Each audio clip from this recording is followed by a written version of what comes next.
Hello bachon, let's see this question. The question says, which of the following taxonomic categories is being described by the given statements 1 to 3?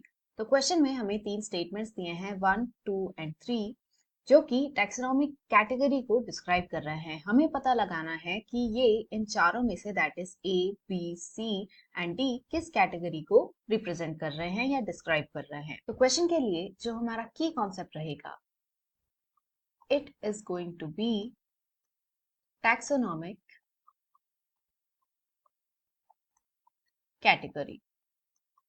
तो हम देखेंगे कि आखिर ये होता क्या है एंड कितनी कैटेगरीज टैक्सोनॉमी में हम देख सकते हैं। तो ये जो है एक इजी क्वेश्चन है। तो टैक्सोनॉमी के अंदर कैटेगरीज बनाई गई हैं ताकि एक प्रॉपर सिस्टम एस्टैब्लिश हो सके जहां पर कि हम ऑर्गेनिजम्स को क्लासिफाई कर सके बेस्ड ऑन देयर सिमिलैरिटीज।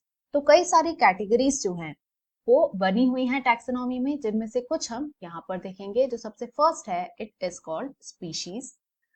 तो स्पीशीज को यदि हम देखें, ये सबसे बेसिक कैटेगरी है टैक्सोनॉमी की एंड इसमें जितने भी ऑर्गेनिजम्स प्रेजेंट होते हैं उनमें हमें मॉर्फोलॉजिकल सिमिलरिटी देखने को मिलती है, यानी they have a morphology that is similar to each other and also इनकी जो रिप्रोडक्टिव एबिलिटी है वो भी सिमिलर होती है। तो इस प्रॉपर्टी की वजह से they are able to interbreed, that is they breed among the species and generate करते हैं ऑफस्प्रिंग जो कि फर्टाइल होते हैं। इसके बाद जो नेक्स्ट कैटेगरी हम देखेंगे that is called a genus.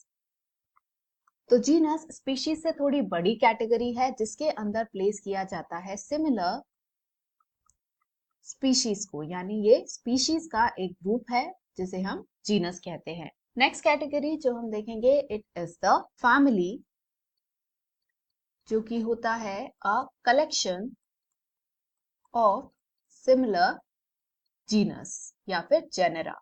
तो वो सारे जेनेरा या जीनस जिनमें की किसी तरह की सिमिलैरिटी हो, स्ट्रक्चरल या फंक्शनल, उन्हें एक ही फैमिली में रखा जाता है। एग्जाम्पल से यदि हम समझना चाहें तो if we say that the family is Felidae, यानी इसके अंदर जितनी भी कैट्स होंगी उन्हें प्लेस किया जाएगा। लास्ट जो हम इस क्वेश्चन के लिए कंसिडर करेंगे category, it is called order.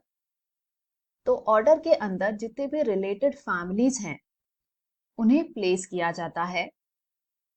Example यदि हम देखें तो यदि हम कार्निवोरा ऑर्डर ले रहे हैं तो इसके अंदर वो सभी फैमिलीज आएंगी जिसमें कि कार्निवोर एनिमल्स हैं, यानी फ्लैश ईटिंग एनिमल्स हैं।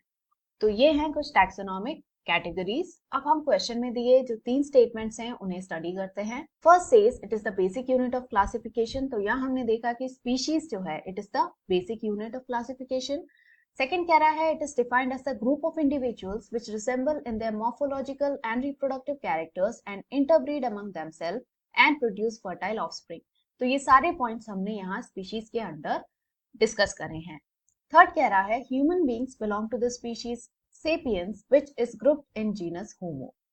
तो इसके लिए यदि हम देखें तो ह्यूमन जो प्रेजेंट डे ह्यूमन है उसका साइंटिफिक नेम है होमो सेपियंस।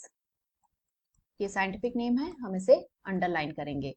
तो बाइनोमियल नोमेनक्लेचर के अंदर जो सबसे फर्स्ट लिखा जाता है किसी भी साइंटिफिक नेम में वो होता है उस ऑर्गेनिज्म का जीनस एंड इसके बाद जो फॉलो अप करता है वो वर्ड होता है उसका स्पीशीज, यानी it belongs to the species sapiens and genus Homo. तो इस वजह से ये पॉइंट जो है it is also correct for species. तो क्वेश्चन का तो इस वजह से ये जो पॉइंट है ये करेक्ट कह रहा है, यानी ये तीनों जो स्टेटमेंट्स हैं they are pointing toward option A that is species. तो यही रहेगा हमारा final answer, that is species. Hope you understood it well. Best of luck.